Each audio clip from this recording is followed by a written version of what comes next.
Bonsoir, chers candidats à l'examen national du baccalauréat. Bienvenue à cette nouvelle édition de Prof chez vous. Cet après-midi, nous allons aborder une leçon d'histoire. J'ai choisi pour vous une leçon qui s'intitule « Les pays européens et le plan Marshall ». En fonction de chaque enseignant, ça peut être la 3e ou la 4e leçon, évidemment. Et pourquoi j'ai choisi cette leçon? Je l'ai choisie parce que techniquement, elle est la plus facile à faire. Et on va donc ensemble voir les techniques qu'on peut utiliser pour retenir facilement les leçons d'histoire. Parce qu'on dit souvent qu'il y a les dates, il y a les noms. J'ai choisi cette leçon donc parce qu'elle est la plus facile à faire. Ça, c'est la première raison. La deuxième raison, c'est que c'est une leçon qui est autant valable en histoire qu'en géographie et en ECM. Alors, lorsqu'on dit le plan Marshall, il faut avoir quelques prérequis. Les prérequis, c'est les connaissances que vous devez avoir et qui vont vous permettre de mieux assimiler cette leçon. Alors, comme prérequis, vous devez savoir quelle est la situation de l'Europe en 1945. Vous devez savoir quelle est la nature des relations entre les États-Unis et l'URSS en 1945. Vous devez surtout vous poser la question de savoir est-ce que l'Europe, au sortir de la Deuxième Guerre mondiale, avait les moyens de se reconstruire? Si on est capable de répondre à cette question, à ces trois questions, alors on va facilement assimiler cette leçon sur le plan Marshall. Parce que au lendemain de la Deuxième Guerre mondiale, et on l'a dit, l'Europe est presque totalement dévastée. C'est une Europe en ruine. Des villes comme Londres, Hambourg, Berlin ont été totalement bombardées. Des villes comme Paris ont été assiégées, occupées. L'industrie est totalement détruite. Les voies de communication sont détruites. C'est cette Europe-là qui se présente au monde en 1945. Alors qu'avant la Première Guerre mondiale, l'Europe était, entre guillemets, la première puissance économique du monde. À la fin de la guerre, elle est à genoux. Et elle a besoin de moyens pour se reconstruire. Elle a besoin de capitaux, que ce soit financiers ou techniques. Ces capitaux sont fournis par les États-Unis dans le cadre de ce qu'on a appelé donc le plan Marshall. Alors, on va se poser quelques questions. Quelles peuvent être les motivations du plan Marshall? Je dis donc, pendant la Deuxième Guerre mondiale, les Américains se sont abstenus d'intervenir dans le conflit. Ils ont accordé aux Européens ce qu'on a appelé les pré-bail. Ça veut dire qu'ils fournissaient des matières, ils fournissaient des produits aux Européens qui étaient préoccupés par la guerre sous forme de prêts. Et donc, dès que la guerre est finie, il se pose un problème. Pendant la guerre, il y a eu ce qu'on appelle aux États-Unis l'économie de guerre. C'est-à-dire que l'industrie américaine s'est spécialisée dans la production des éléments dont les Européens avaient besoin. Et ils ont donc placé leur niveau de production à un certain seuil. Lorsque la guerre se termine, il faut que les Américains rentrent chez eux. Mais comment faire pour que l'économie américaine ne connaisse pas une surproduction? Alors, il y a des motivations bien précises qui expliquent cette aide américaine à l'Europe. La première motivation, c'est que avant la Deuxième Guerre mondiale,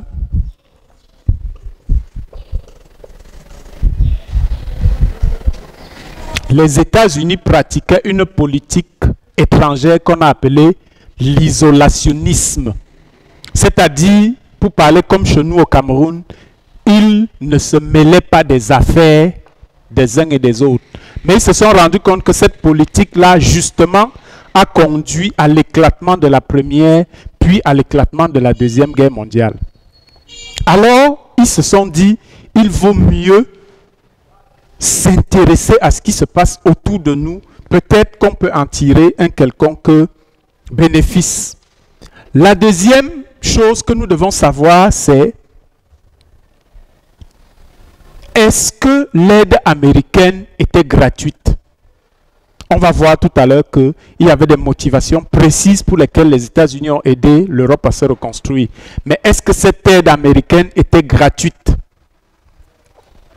Et la troisième chose que nous allons vérifier tout à l'heure, c'est quelles ont été les conséquences du plan Marshall dans le monde. Donc, je vous invite à être très attentifs parce que nous allons essayer d'aller un peu vite. Les prérequis, je vous les rappelle. Quelle est la situation de l'Europe après la Deuxième Guerre mondiale? On l'a dit, l'Europe est totalement dévastée. Est-ce que l'Europe a les moyens de se reconstruire? La réponse c'est non. L'Europe n'avait pas les moyens ni humains, ni techniques, ni financiers pour se reconstruire. Alors, les États-Unis ont estimé qu'il était de leur devoir d'apporter une aide à l'Europe. Alors, on va se poser quelques questions donc maintenant. Et on va voir que le plan Marshall a surtout entraîné la division de l'Europe. Donc, la première chose à faire, c'est le plan Marshall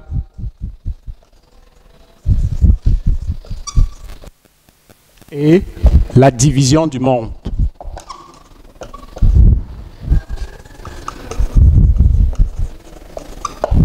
Je viens de vous expliquer que avant la Deuxième Guerre mondiale, les États-Unis pratiquaient une politique étrangère qu'on appelle l'isolationnisme. Ils ne se mêlaient pas des affaires des gens. Mais on a vu dans les leçons précédentes que en 1941, suite à l'attaque japonaise sur la base américaine de Pearl Harbor, les États-Unis se retrouvent dans la Deuxième Guerre mondiale. Alors, en 1945, le président Truman nomme comme secrétaire d'État le général George Marshall. George Marshall était un anticommuniste, donc il n'aimait pas l'URSS. Et pendant la Deuxième Guerre mondiale, on a bien vu que l'Ouest et l'Est se sont associés afin de battre l'Allemagne nazie. Lorsque le secrétaire d'État américain Marshall, lorsque le général Marshall devient secrétaire d'État, c'est la fin de l'entente entre l'Ouest et l'Est. Le président Truman, le président américain Harry Truman, qui a remplacé Franklin Delano Roosevelt, définit une politique qu'on a appelée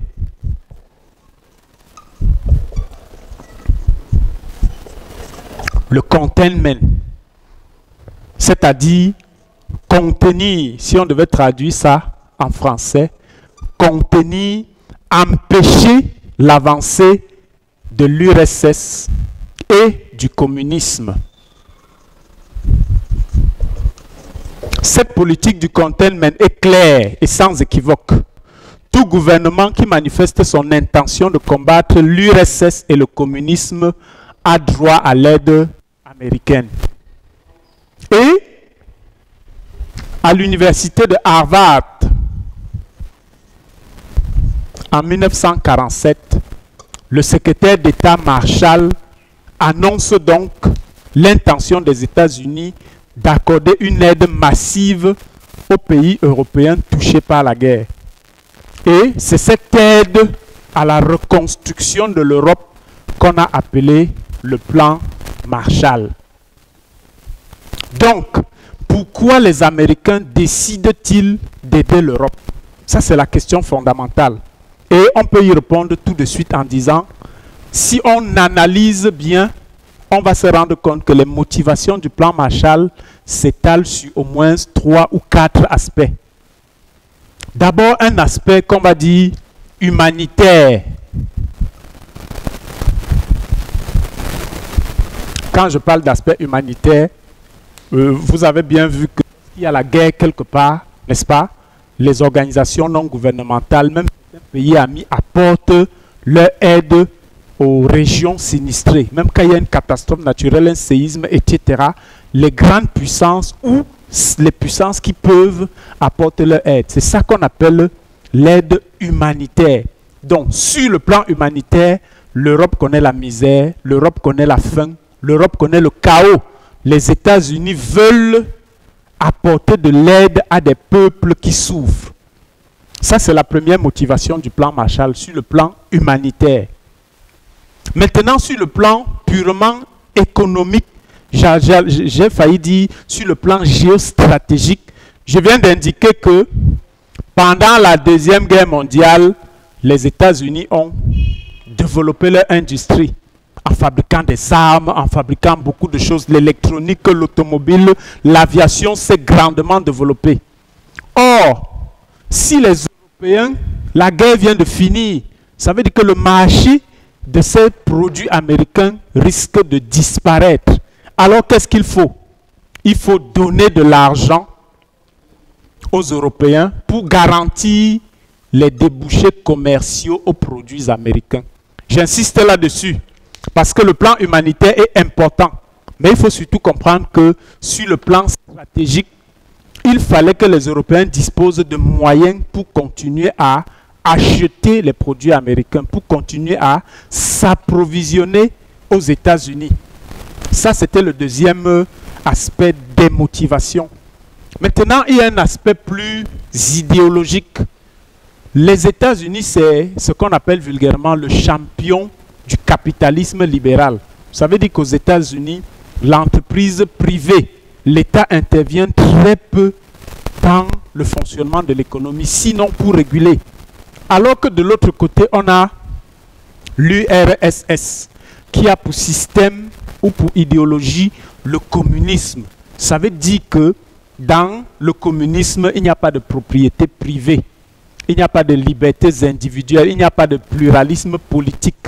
Les États-Unis se sont pourtant associés à l'URSS pendant la Deuxième Guerre mondiale. Mais c'était surtout parce que ces deux grandes puissances avaient le même ennemi qui est l'Allemagne nazie. Maintenant que la guerre est finie, les États-Unis ont peur que l'URSS, qui a libéré beaucoup de pays en Europe, ne profite de leur faiblesse économique pour y imposer le communisme. Donc, résumons-nous sur les motivations du plan Marshall. Humanitaire, il faut venir en aide aux peuples européens touchés par la guerre. Économique, il faut assurer des débouchés aux produits américains. Idéologique, il faut empêcher l'expansion du communisme à travers l'Europe et à travers le monde. Donc, les États-Unis n'ont pas décidé d'aider l'Europe pour rien. La preuve, cette aide-là, cette aide américaine était conditionnée. Ça veut dire que ce n'est pas n'importe quel pays qui pouvait en bénéficier. On a dit tout à l'heure que lorsque le président américain définit sa politique du containment ou de l'endiguement, il est clair. Si tu penses que tu peux aider les États-Unis à combattre l'URSS et le communisme, alors les États-Unis vont t'aider. Première condition donc, il fallait que les bénéficiaires contribuent à la renaissance des États-Unis. J'explique. Malgré leur puissance, les États-Unis sont restés loin des affaires du monde. Si tu veux bénéficier de leur aide, c'est simple. Il faut les aider à devenir une grande puissance. Ils sortent de l'isolationnisme. Ça veut dire la première condition pour bénéficier de cette aide, c'était d'aider à la renaissance des États-Unis. La deuxième condition, et elle nous intéresse parce que j'ai indiqué au début de cette séance que le cours d'histoire sur le plan Marshall peut intervenir en géographie, peut intervenir en ECM. La deuxième condition, elle est très très importante. Les Américains vous donnent leur argent, mais ils ne vous laissent pas faire ce que vous voulez. Ils disent, le gouvernement des États-Unis doit inspecter les pays bénéficiaires pour voir comment ils utilisent l'argent qu'on leur a donné. Donc c'est clair.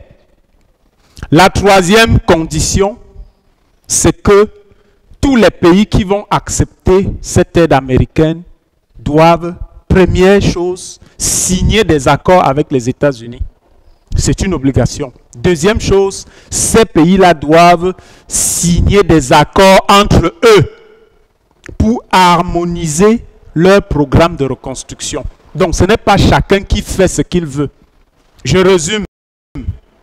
L'aide américaine avait trois motivations: humanitaire, économique et idéologique.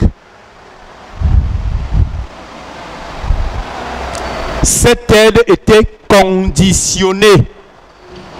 Conditionnée signifie que il fallait faire certaines choses pour que les États-Unis acceptent de vous donner leur argent. 1. Il fallait œuvrer à leur renaissance. 2. Il fallait accepter que le gouvernement américain vienne vous inspecter. 3. Il fallait signer des accords entre vous et avec les États-Unis pour harmoniser la façon dont vous allez vous reconstruire. C'est pour ça que j'indiquais que la raison économique est fondamentale ici. Parce que les Américains vous donnent leur aide qu'on a appelée le plan Marshall. Ils viennent vous dire comment vous devez utiliser leur argent. Donc, on estime que presque toute l'Europe, d'ailleurs, il y a un pays qui a été le pays le plus touché, contrairement à ce qu'on croit, c'est l'URSS. L'URSS entre dans la guerre en 1942 et pourtant, à la fin de la guerre, l'URSS a perdu 11 millions de ses citoyens. Ça veut dire que plus que les pays de l'Europe occidentale, l'URSS est dans le besoin. Et pourtant, l'URSS va refuser l'aide américaine. Je viens de vous citer les conditions. Il faut œuvrer à la renaissance des États-Unis. L'URSS estime que ça, c'est une manœuvre de l'impérialisme américain. Qu'est-ce qu'elle fait? Elle rejette le plan Marshall. Deux pays proches de l'URSS l'avaient accepté.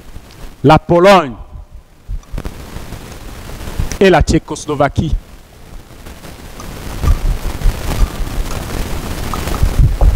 L'URSS va faire pression sur ces deux pays-là qui avaient au départ accepté le plan Marshall et qui vont y renoncer. Ça veut dire que finalement tous les pays de l'Europe centrale et de l'Europe de l'Est, sous la pression de l'URSS, rejettent le plan Marshall. Seuls les pays de l'Europe occidentale acceptent finalement le plan Marshall. C'est pour ça que la première conséquence de l'aide américaine, c'était la division du monde. Donc le refus soviétique a entraîné d'abord la division de l'Europe en deux, c'est-à-dire ceux qui ont accepté et ceux qui ont refusé l'aide américaine. Et l'autre condition maintenant c'est, ok, on vient de voir ce que c'est que le plan Marshall. Pourquoi les États-Unis ont décidé d'aider l'Europe? Quelles sont les conditions qui étaient imposées aux pays éventuellement bénéficiaires? On vient de voir aussi que l'URSS a rejeté ce plan, et ce, malgré l'immensité de ses besoins. Ce refus, je viens de l'indiquer, a donc sonné la division de l'Europe et la division du monde en deux blocs.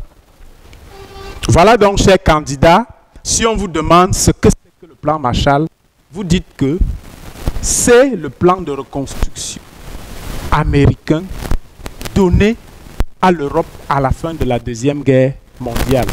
Si on vous demande pourquoi les États-Unis ont pensé qu'il fallait aider l'Europe, dites qu'il y avait plusieurs motivations: humanitaires, économiques et idéologiques. Dites aussi que ce n'est pas n'importe quel pays qui pouvait bénéficier de cette aide parce qu'il y avait des réflexion. La troisième chose, avant qu'on passe à un autre élément très important aussi, c'est que l'URSS a rejeté le plan Marshall, a fait pression sur les pays sous sa dépendance qui ont aussi rejeté le plan Marshall. Par conséquent, ce plan est resté l'affaire de l'Europe occidentale. Je ne sais pas s'il y a des questions. S'il n'y en a pas, ça veut dire que c'est très clair. On va continuer.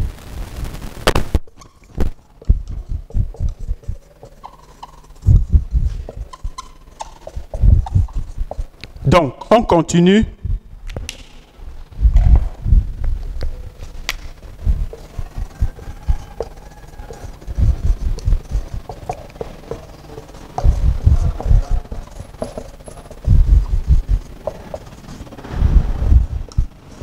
En indiquant que dès lors que l'URSS a rejeté le plan Marshall, l'Europe s'est divisée en deux.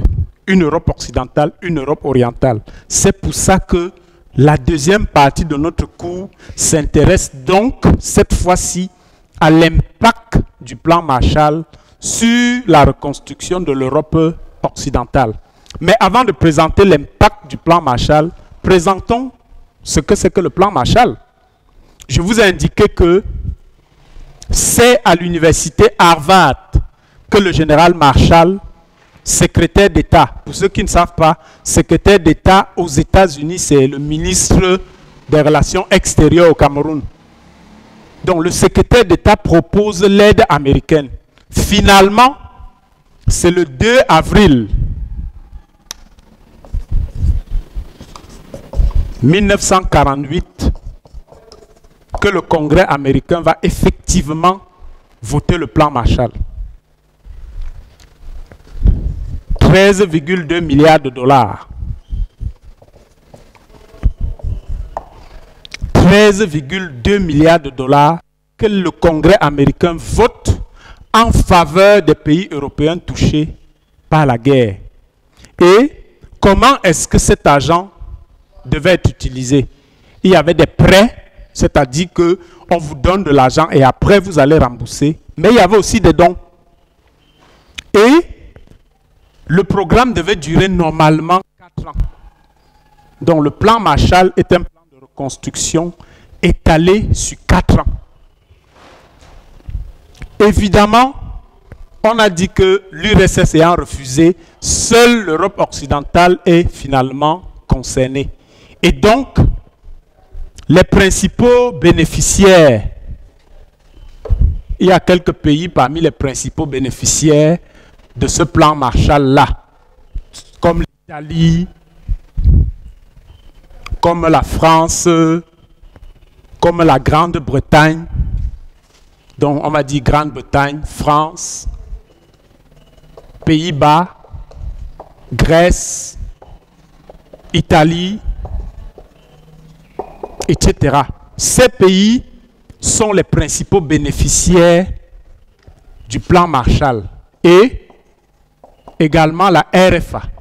Je précise que déjà en avril 1948, l'Allemagne avait été divisée en deux. Il y avait une partie qu'on appelait la République fédérale allemande et l'autre qu'on appelait la République démocratique allemande.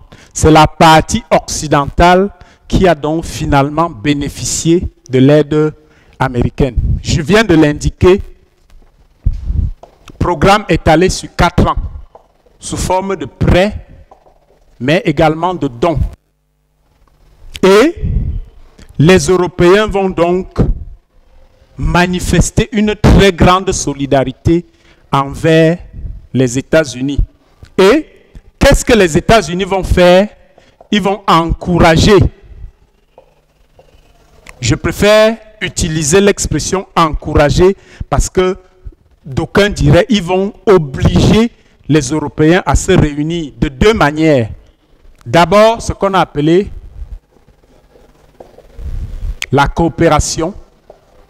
Ensuite, ce qu'on a appelé l'intégration. La coopération, c'est quoi? C'est un système dans lequel 2 pays, 3 pays, 4 pays se mettent ensemble pour réaliser une œuvre dont l'intérêt est partagé. C'est ça la coopération. Et les États-Unis vont donc encourager les Européens à mettre sur pied en 1948 l'OECE, Organisation économique de la Communauté européenne. Ça veut dire quoi?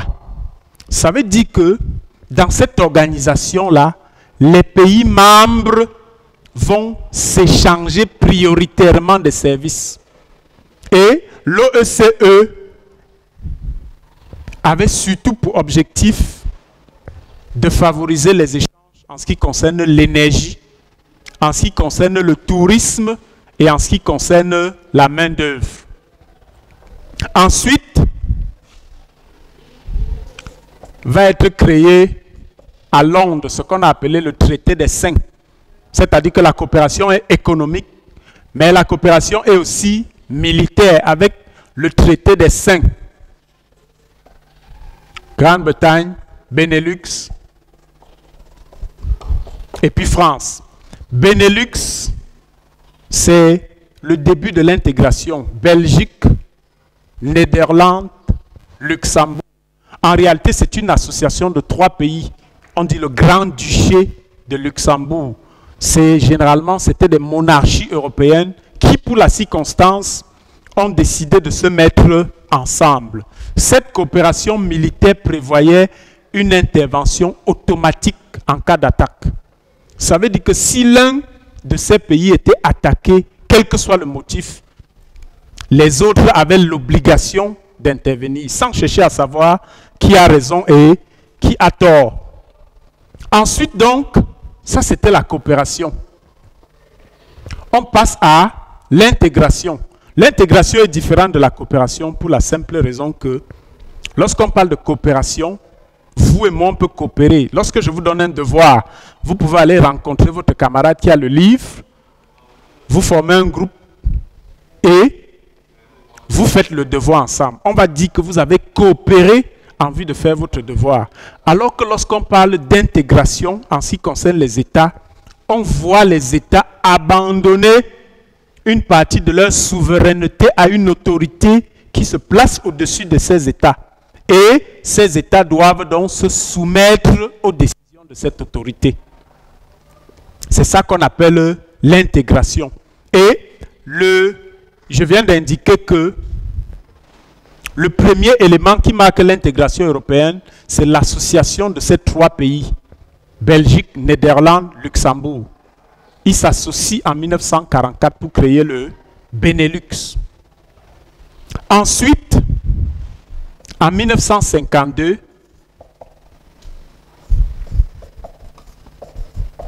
les pays européens forment ce qu'on a appelé la CECA, Communauté européenne du charbon et de l'acier. J'explique ça en français très facile. Parmi les 6 pays qui ont fondé la CECA, il y en avait comme l'Allemagne, qui avait beaucoup de charbon, alors qu'il y en avait qui ne possédaient pas de charbon.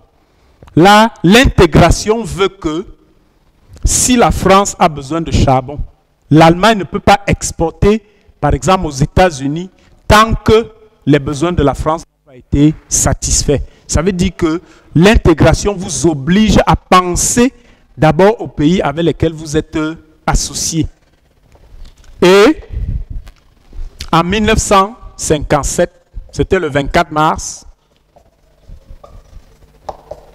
les 6 pays membres de la CECA se réunissent à Rome, en Italie, et ils vont signer ce qu'on a appelé le traité de Rome. Le traité de Rome transforme la CECA en Communauté économique européenne, qu'on a appelé la CEE, Communauté économique européenne. Au départ, la CEE avait 6 membres. Aujourd'hui, elle en a officiellement 27, avec le retrait de la Grande-Bretagne.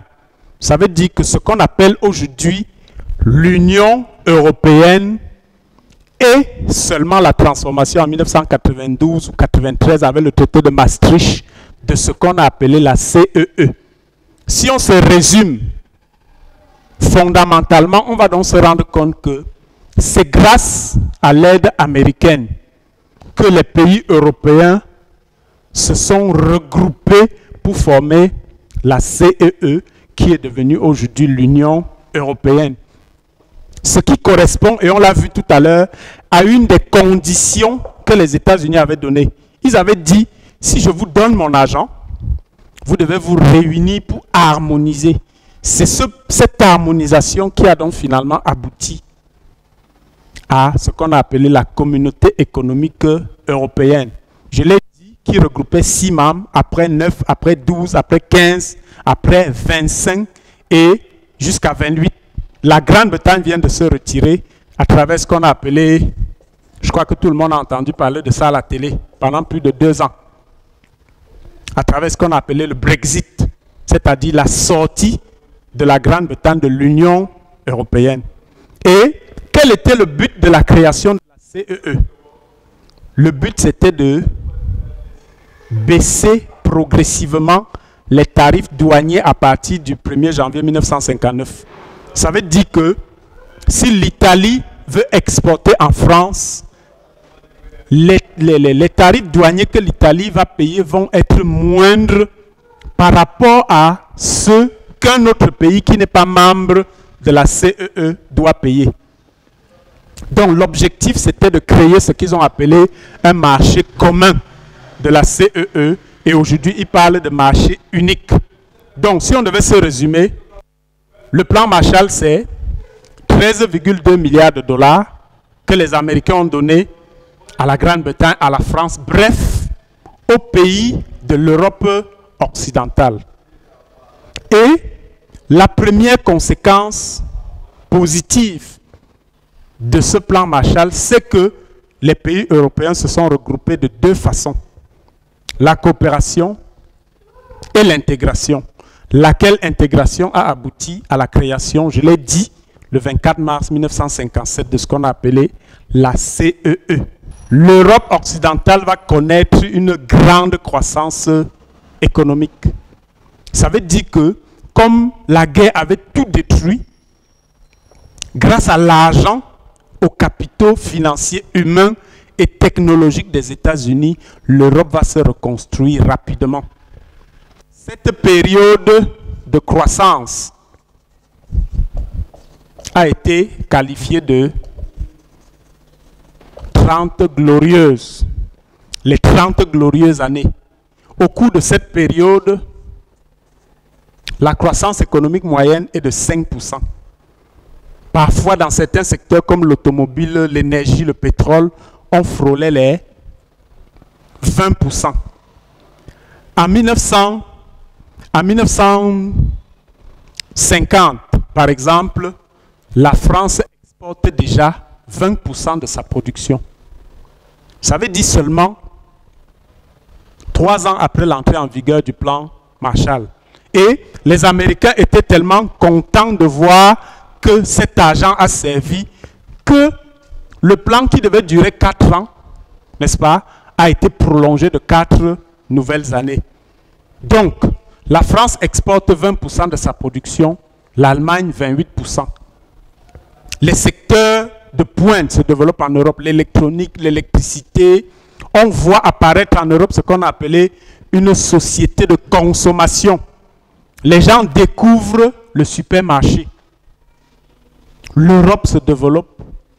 La vie devient de plus en plus belle, surtout que à la fin de la guerre, les bonnes conditions de vie en Europe entraînent ce qu'on a appelé le baby boom, c'est-à-dire une explosion des naissances.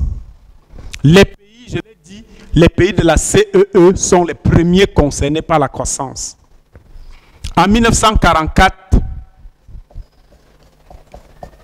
il y a ce qu'on appelle le libre-échange. Le libre-échange, c'est cette technique commerciale qui consiste à diminuer au maximum les barrières douanières afin de faciliter les échanges commerciaux. Et c'est un instrument qui a été mis sur pied sous l'instigation des États-Unis, qui a ainsi encouragé le libre-échange. On appelle ça le GATT. Le GATT, on parle souvent dans l'histoire des accords du GATT. General Agreement on Tariff and Trade. Accords généraux sur les tarifs et le commerce. Donc le GATT est mis sur pied pour garantir le respect des règles du libre-échange. Et le confort se développe, l'Europe se développe grâce donc au plan Marshall accordé par les États-Unis. Mais il faut faire attention parce que les Américains en ont profité pour imposer des choses aux pays bénéficiaires. Ça veut dire que même si le plan Marshall a permis le regroupement de l'Europe, même si le plan Marshall a permis la croissance et donc la reconstruction rapide de l'Europe occidentale, le plan Marshall a quand même placé les pays bénéficiaires dans une situation de dépendance. Ça, c'est la première conséquence, on va dire négative. La deuxième, et là, elle concerne les pays du tiers-monde, comme les pays africains, dont le Cameroun, c'est que les États-Unis ont apporté des capitaux, ils ont apporté la technologie, ils ont apporté les hommes, mais ils n'ont pas apporté les matières premières. Et donc, cette période qu'on a appelée les 30 glorieuses s'est faite au détriment de la plupart des pays du tiers-monde. Parce que c'est pendant cette période que les Européens ont surexploité véritablement leurs matières premières. Donc voilà, chers candidats à l'examen du baccalauréat, résumé très rapidement et très simplement le cours sur le plan Marshall. Vraiment, si on devait se résumer en peu de mots, on dirait que à la fin de la Deuxième Guerre mondiale, l'Europe est totalement dévastée. Cette Europe-là a besoin de capitaux pour se reconstruire. Les Américains fournissent ces capitaux pour 3 raisons: humanitaires, économiques et idéologiques. Pour bénéficier de cette aide américaine, il faut remplir 3 conditions. Il faut aider à la reconstruction et à la renaissance des États-Unis. Il faut accepter que le gouvernement américain vienne vous inspecter. Il faut vous organiser, signer des accords entre vous et avec les États-Unis pour harmoniser votre programme de reconstruction. Ça, c'est la première chose. La deuxième, c'est que malgré l'immensité de ses besoins, l'URSS, l'Union des républiques socialistes soviétiques, qui était le deuxième grand, parce qu'on a indiqué dans les leçons précédentes que la fin de la Deuxième Guerre mondiale a marqué l'émergence de 2 grands, les États-Unis et l'URSS. Les États-Unis, puissance économique, l'URSS, puissance militaire. Donc, malgré ses besoins, l'URSS a rejeté le plan Marshall. Du coup, ce plan est resté l'affaire des pays de l'Europe occidentale. Ceux-ci donc, les pays de l'Europe occidentale, ont bénéficié de 13,2 milliards de dollars votés par le Congrès américain sous forme de prêts et de dons sur 4 ans. Et cet argent leur a permis, de se regrouper à travers la coopération et l'intégration, laquelle aboutit à la création de la CEE. Grâce à cet argent, ils se sont rapidement reconstruits et ils ont connu une grande croissance. On parle de 30 glorieuses parce que le pic de cette croissance, c'était en 1973. Et en 1973, il y a eu un problème dans l'économie mondiale. Il y a eu ce qu'on a appelé le premier choc pétrolier. Je parlais tout à l'heure de la surexploitation des richesses des pays du tiers-monde. Ceux-ci, à travers l'organisation des pays exportateurs de pétrole, ont imposé des restrictions qui ont entraîné un premier frein, une première crise dans la grande croissance de l'économie européenne à la fin de la Deuxième Guerre mondiale. Donc voilà, résumé très rapidement la leçon sur les pays européens et le plan Marshall. Donc voilà, chers candidats, résumer pour vous cette leçon sur les pays européens et le plan Marshall. Je suis conscient qu'on n'a pas fait le tour de la question. Donc, si vous avez des préoccupations, si vous avez des questions, si vous avez des suggestions, n'hésitez pas à contacter l'IUC au numéro qui s'affiche en bas de votre écran. Merci et à très prochainement.